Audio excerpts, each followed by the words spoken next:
Hello and welcome everyone. My name is AdlerGG and this is a video about hero compositions. This video can exclusively be found on Gamers Class. To start things off with, Dota has a lot of heroes. So we have around 116 different heroes and I'm pretty sure there will be more in the future. So the idea for this video is that we build basically a framework that we understand how hero compositions work and what they achieve, what they're good at and what they're bad at. This is super important because if we understand how our draft works and how the enemy draft works, we understand what kind of pace we need to play in a Dota 2 game. So understanding hero compositions helps us to figure out, for example, if we need to play higher tempo or lower tempo. So if we can just sit back and farm, or if we actually need to force it in a game by playing aggressive or taking objectives. If you like this type of content, go to gamersclass.com. For just $5 a month, get your replays analyzed, join monthly live sessions with pro players, get access to our entire content library, win prizes, and more with our supreme Dota 2 membership.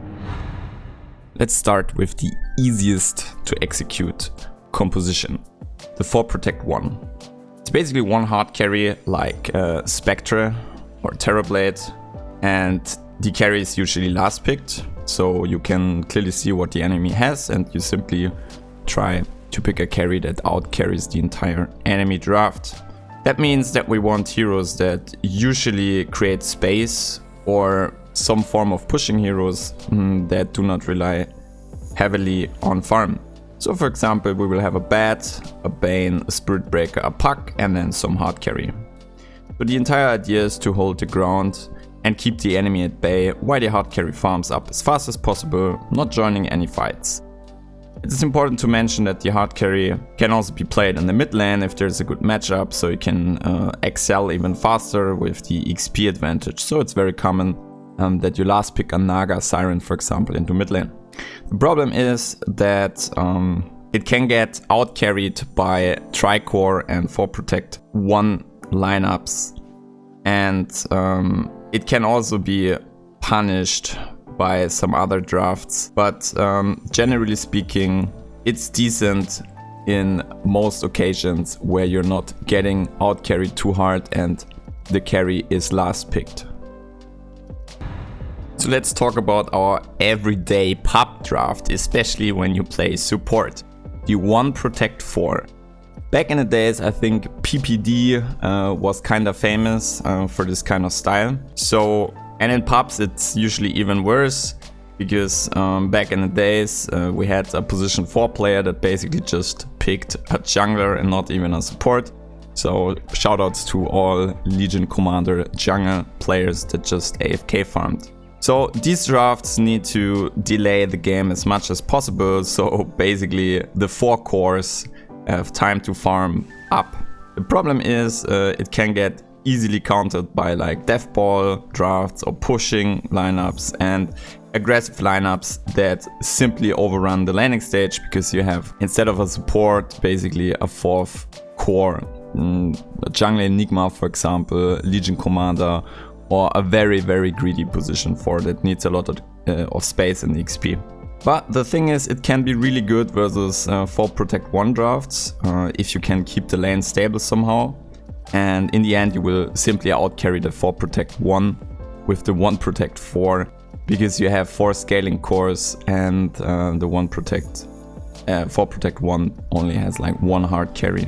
A classic lineup would be like Enigma 4, Bane 5, and some greedy farms. So in pubs you often see something like the classic, you have an anti-mage on the safe lane, a tinker in mid lane, maybe a nature's prophet on the off lane, and then some super greedy 4, and basically you have 4 players contesting their own farm, so the map space is super limited. So be very careful with these drafts.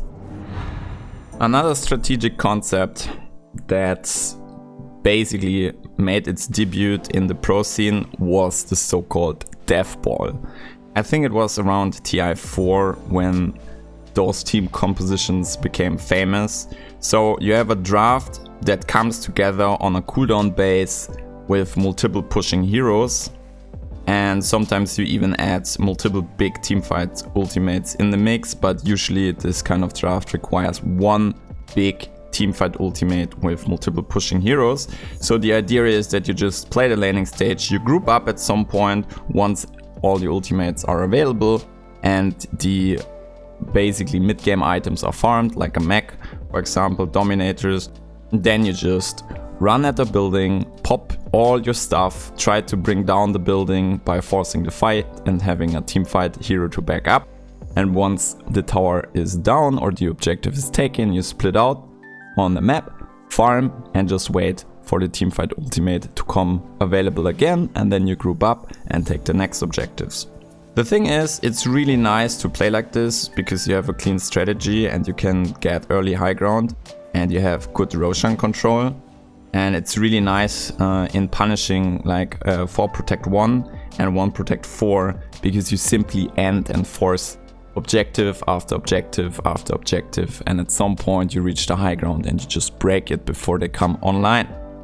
So a very classic lineup would be a Tidehunter to provide the teamfight ultimate, then you have a Chen on position 5 or Enchantress to sustain the push and provide even more push. Then you have something that is really good for building damage in form of another ultimate, so Death Prophet or Dragon Knight, and you can basically run any position 4, it doesn't really matter. Pushing carry is usually also in the mix when in a form of a lone druid or a Luna, for example. Another very fun to play lineup or strategy is the global strat. Global strats are basically as old as Dota 2. The idea is that you draft heroes that can threaten the map globally with their spells.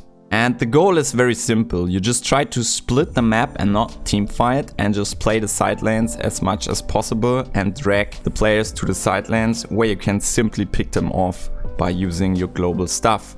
Back in the days when I was playing competitive, we also ran some highly interesting global strats. So we had a Treant, an Ancient Apparition, a Spirit Breaker and a Zeus, and we just paired it with a hard carry that was just hitting creeps, and we split the map and just basically charge into AA ult or charge into Zeus ult or Zeus ult into AA ult, and you have the Treant to help charging the Spirit Breaker in with the living armor.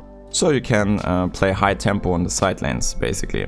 The problem is it's super bad versus Deathball or all-in push, since they will just group up and they will run down mid, and your draft is usually not built to team fight, but to punish split push and play the side lanes. So anything that groups up and just runs at you is really, really troublesome to deal with.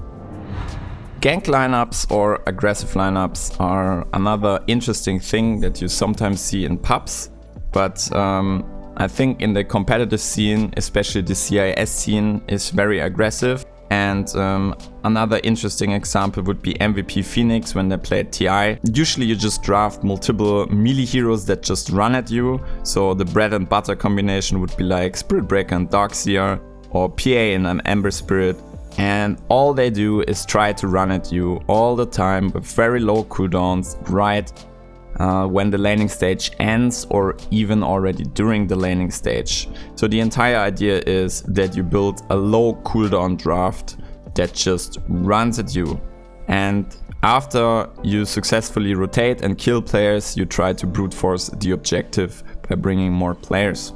It's a very risky strategy, but it works wonders versus 4 protect 1 and 1 protect 4, because you simply run them down as early as possible and you can break them very quickly. It's also good versus Deathball, since you can pick them off during their cooldowns, and you can sometimes even punish them before their cooldowns are available. So you play a higher tempo than they do, and you don't let them farm their core items and get their core levels, and you just run them down before they come online. And I think it's very important to mention that OG sometimes runs a similar style, and I think in both TI runs there were certain games where they run such a strategy. Push lineups are the heavy all-in Dota 2. So basically you just pick multiple heroes that push buildings, usually 4 to 5, and it's completely all in. The idea is that you brute force towers right after the landing stage without splitting again. So you farm your level 6, you farm your initial items, and then you run down the towers without splitting up again. So this is the big difference between a Deathball. So if the pushing lineup is running and you can't break the push anymore, you're done and they just walk down mid.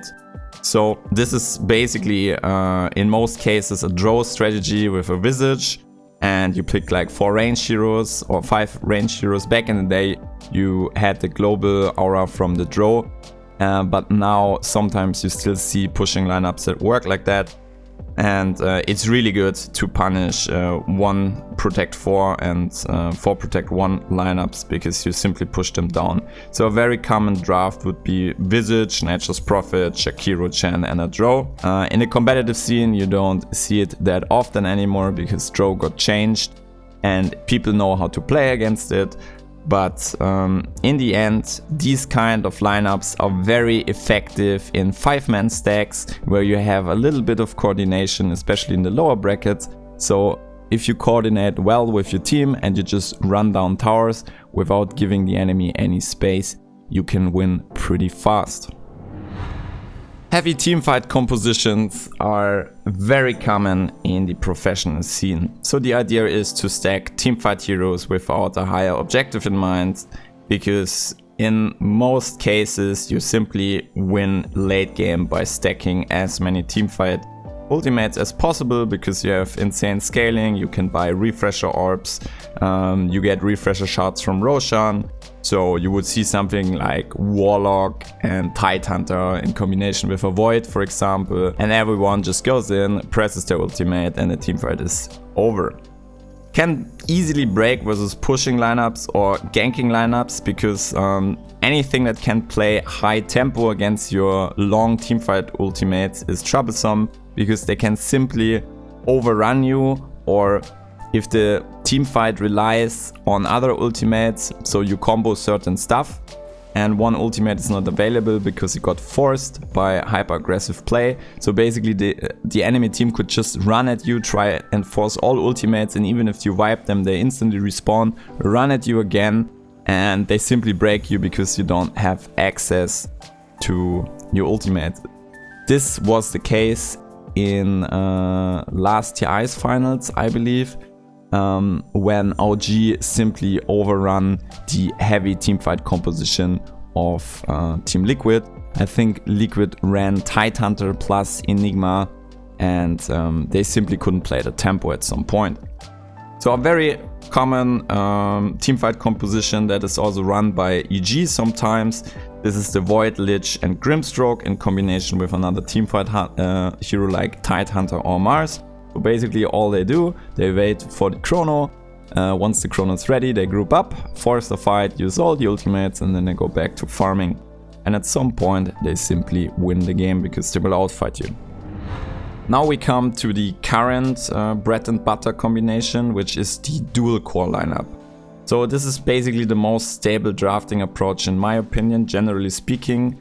It doesn't really matter what patch is played, because it relies on the fact that you have 2 cores that carry the game, which is usually the mid lane and the safe lane core, and you just pair it with a space creating off lane hero. So the best example I can give is a position 3 clock.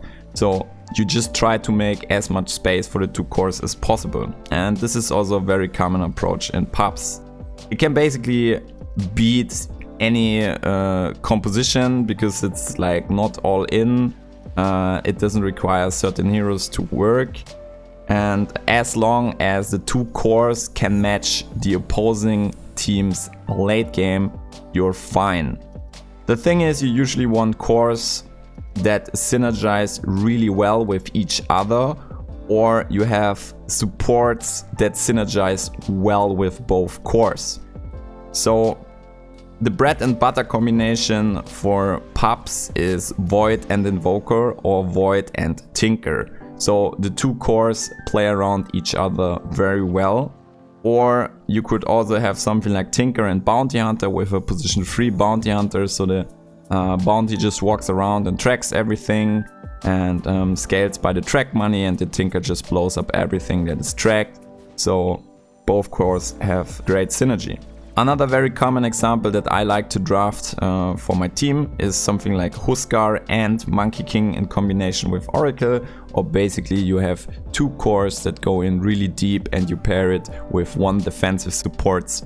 So you can basically fight on multiple points of the map, and it doesn't really matter which core is there, as long as one of the cores that pair well with defensive supports are together, you can basically fight.